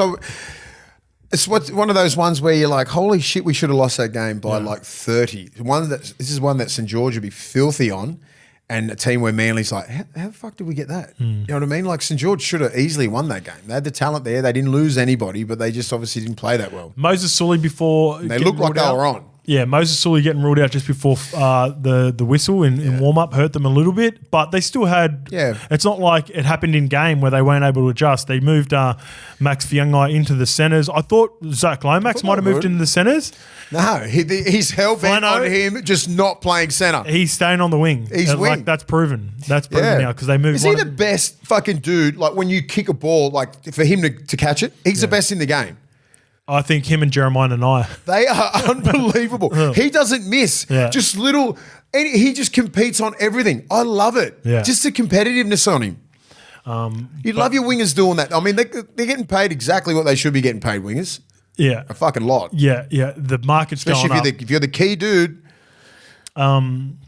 Speaking about getting paid, Nathan Brown off the back fence. What about? Oh, you know who got him? Fucking everyone. No, who's the? He got licked every time. Who's the little nugget? Frankie Molo. Frankie Molo got him. Yeah. Some proper ones. Yeah, he's got that technique. Jaden Sewer got him a couple of times as well. What? He's got some balls, bro. Yeah. The way that he fucking runs, he doesn't care. Whatever the line, wherever it is, he's going. Yeah. He don't care how hard a hitter you are. He's like a bowling ball, eh? Has he put on about 3 or 4 since he left Para? I reckon he's put on. Bit, yeah. He's also like, I don't think it might necessarily be, I think because he can't train as well as he used to, as in like, he looks like he's hobbling. Like when you watch him off the ball, he feels every one of those. You know what cracks me up? When someone feel how sorry he is today. When he shoots up out of the line and he like, who'd he get? He got Mudders Laurie. Yeah. Right? And he shoots out of the line, gets Mudders Laurie, Blake Laurie before he can move. And then Blake Laurie just like, even though he still surprises the guy and gets him and licks him, still gets driven back like 3 or 4 metres. They got some hitters too, St. George, because they would have been just going kick it to him. I want to practice some hits. But nothing but respect for that man. Yeah. Jeez, because he's copping him some hits. It's not like he's frying his front all the time. No, he's not. He's just getting pumped sometimes. That Molo got him a couple. He's just like, fucking, can you just go the other side? Yeah, yeah. But most of the time he's just finding that good collision, but it just gets everyone going, man. Yeah, it does. It gets the crowd going. Yeah, but he gets, the next guy up needs to take a hard one as well. If he's taking those licks, true. it's like it's that mentality in the front rows because they lost the big boy Paseka early as well with his thumb injury. Paseka and Sipley. So he had to fucking carry that. Yeah. And he did a fucking great job. Yeah, I thought Bullymore was good off the bench as well. He did. Carl Played really well. A lot of the unheralded Lawton guys. played well. Yep. Simkin on debut, 80 minutes. Another Tigers player that comes to Manly and gets a win straight away. So that's just like big win at Brookie. I will write this down. I mentioned it before. Hamali, I'm excited for him in game 2. Jeez, I think he's going to have a big game. He's now had one game. He's been a part of camp. He knows what it's like. It was the worst circumstances possible. I think if he gets a full 80 minutes with a full deck of cards and gets to play right for the most part and then a little bit in the middle, he's going to be so dangerous. I think him playing in the middle just for that little bit, you get a lot of confidence out of that. At least he knows what it's like. Yep. And there's no worse. 12 men being in the middle, first Origin. In Origin. That's as hard as it gets. Man, it's hard as it gets. Panthers 26 defeat the Knights 18. Knights give Panthers a little scare in the second half, but Jerome stands up again. And he's really relishing being the guy. Everyone was under pressure this week from the New South Wales team. Some crumble and some go towards it, and Jerome took it on. Yeah, well, his first movement wasn't that good, was it? I thought, shit, he's off here with a young kid smoked him, got him and Ed Woods. I was like, holy shit. And because it wasn't like he missed, it was just a total misread. He whiffed on it. Yeah. He whiffed on it. And he missed it completely. And I'm like, oh, okay, let's see. And then he just could not have played any better from that moment. Probably the worst thing that could have happened to Newcastle was that play. Yeah. Because it woke him up. Yeah, that's a good point. You know, so. He's got some nice movements, that Fletcher Sharp. Yeah, that's why the other fella's gone overseas. Yeah, yeah. You can see why. Well, Pong is there. I mean, he's a future player. Cessnock boy. Yeah, is he? Yeah. Okay. I thought he was Toronto West. No. I'll go in. No,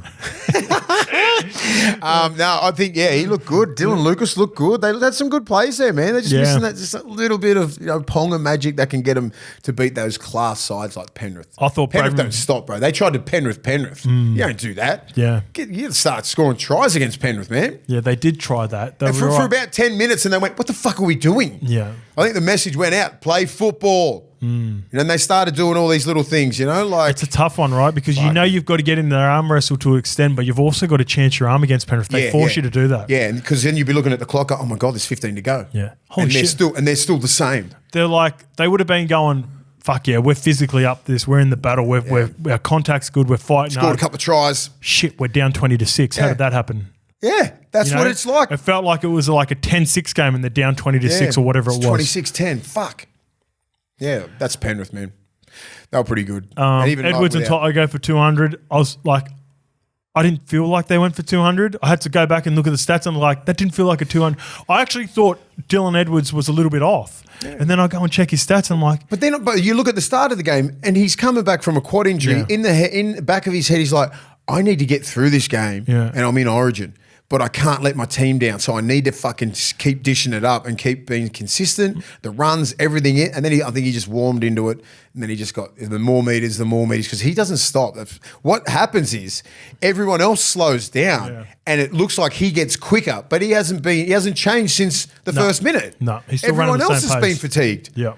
Then you'll get those meters. You'll get that 20, 30 meter run if you don't account for him on that kick chase. You know, like he's just non-stop, man. I've said all along the reason Latrell's been my guy is because there hasn't really been anyone in the centres that's really stepped up. Now, I thought Bradman Best was outstanding. Yeah. I thought he's another one of those guys. I think by the time this game was played, Latrell was already locked in as a centre.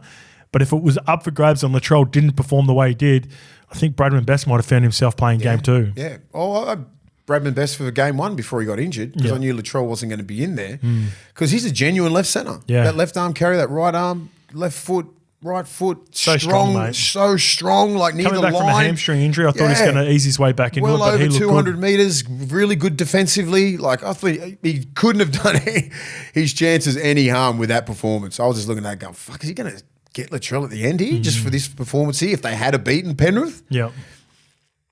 Dangerous, man. Yeah, yeah. All right, well, that's it for this week. We'll be back on Thursday for some preview. All right, see you guys.